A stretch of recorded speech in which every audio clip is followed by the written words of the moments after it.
Com relação ao artigo 75, diz a lei: quanto às pessoas jurídicas, o domicílio é. Qual é o domicílio? Onde fica o domicílio da União? Nós vimos quando falamos do artigo 18 da Constituição Federal, que tratamos de União, Estados, Distrito Federal e municípios.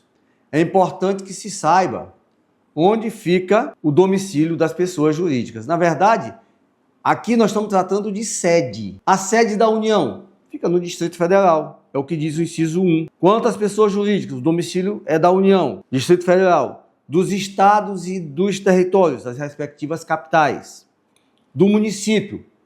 Onde fica o domicílio do município? Fica no lugar onde funcione a administração municipal, que é o inciso 3.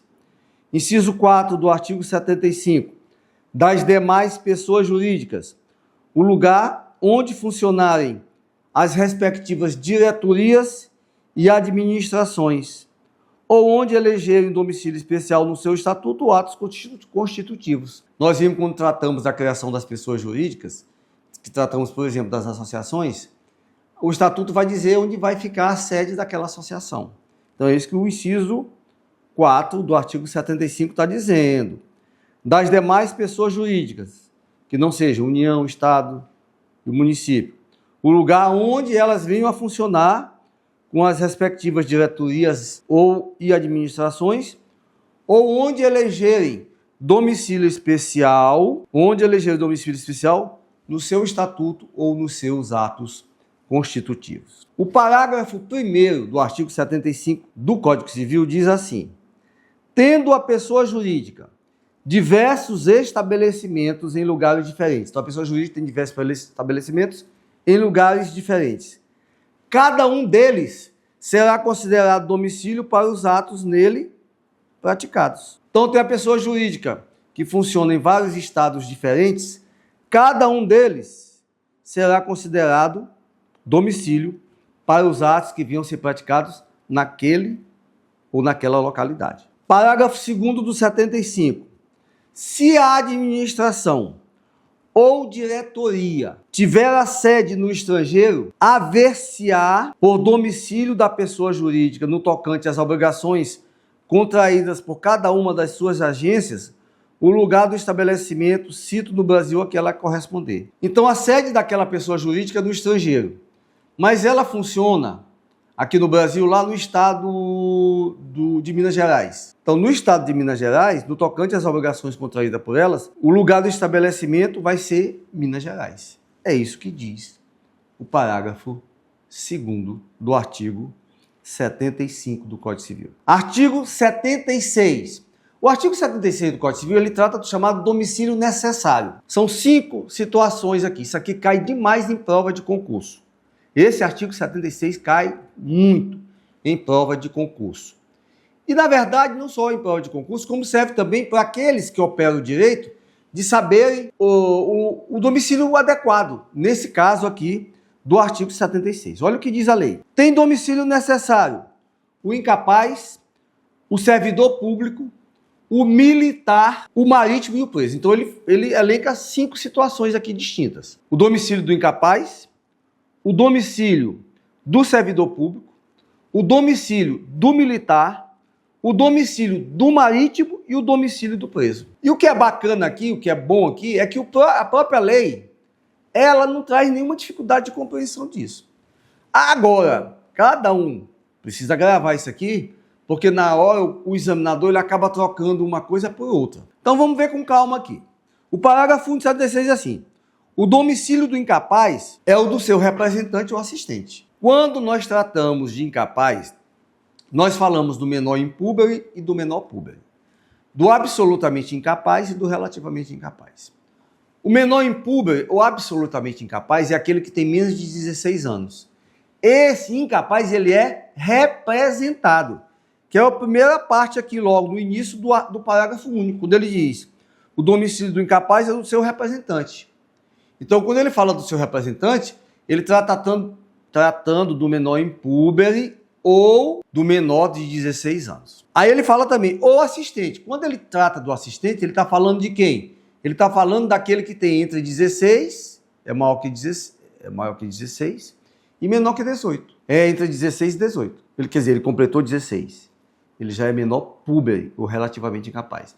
Não completou 18. Então se enquadra aqui. Então o domicílio do incapaz vai ser do lugar. O domicílio do incapaz é o do seu representante ou do assistente. Quem é o representante dele? Que é o assistente. Lá vai ser o domicílio do incapaz. O do servidor público. O lugar em que exercer permanentemente suas funções. Quando alguém passa no concurso público, que ocupa um cargo e exerce uma função, a localidade onde ele vai exercer a função, aquele servidor público, lá vai ser o domicílio dele. A terceira situação, do militar. O do militar é onde ele servir. Ele é um policial militar. Ele vai servir em determinado estado. O domicílio dele vai ser naquele estado em que ele for servir. Naquele município onde ele for servir. Sendo da Marinha ou da Aeronáutica. Agora, se ele for da Marinha ou da Aeronáutica, é a sede do comando a que se encontrar imediatamente subordinado. Como ele vive viajando, da Aeronáutica ou da Marinha, rapaz, qual é a sede do comando dele? Daquele que exerce uma atividade da Marinha, o outro na Aeronáutica. Vai ser a sede do comando, a que se encontrar subordinado. E o do marítimo, onde o navio estiver matriculado. Ele é marítimo. Qual é o domicílio do marítimo? Onde o navio estiver matriculado. E por último, que são aquelas 5 situações que eu falei, é o do preso. O do preso é o lugar em que ele for cumprir a sentença. Ele é condenado no local, às vezes comete crime no local, é dada a sentença, mas o que vai valer para ele como domicílio dele, do preso, é onde ele vai cumprir a sentença. Essa regra, vocês têm que gravar essa regra do artigo 76. Isso aqui cai demais em prova. Artigo 77 do Código Civil. O artigo 77 do Código Civil diz o seguinte: o agente diplomático do Brasil, que citado no estrangeiro, alegar extraterritorialidade, sem designar onde tem no país o seu domicílio, poderá ser demandado no Distrito Federal ou no último ponto do território brasileiro onde o teve.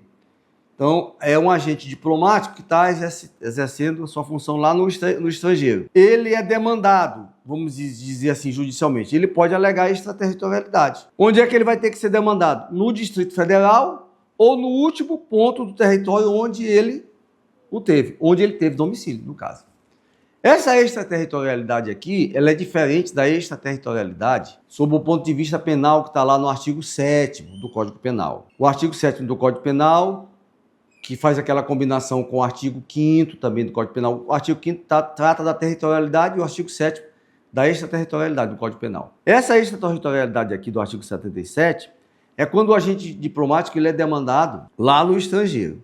Aí ele demandas aqui de natureza civil, por exemplo. Então ele alega essa extraterritorialidade, dizendo, olha, eu sou brasileiro, então eu tenho que ser demandado ou no DF ou no último lugar onde eu tive domicílio no Brasil. E o artigo 78 do Código Civil diz assim: nos contratos escritos, poderão os contratantes especificar domicílio onde se exercitem e cumpram os direitos e obrigações dele resultantes. Isso aqui é o foro de escolha, de eleição. Isso aqui, nesses contratos escritos, isso aqui é muito comum nos chamados contratos de aluguel ou nos contratos de prestação de serviço. Faça o contrato de aluguel. É estabelecido ali entre as partes o foro para ser dirimido qualquer conflito naquele contrato de aluguel.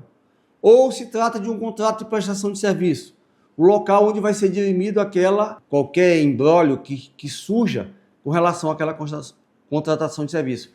Então é isso que diz o artigo 78. Nos contratos escritos, poderão os contratantes especificar domicílio onde se exercitem, cumpram os direitos e obrigações dele resultantes. É o foro de escolha, o foro de eleição, nessas hipóteses aí, por exemplo, nessas hipóteses de contrato de aluguel e de contrato de prestação de serviço.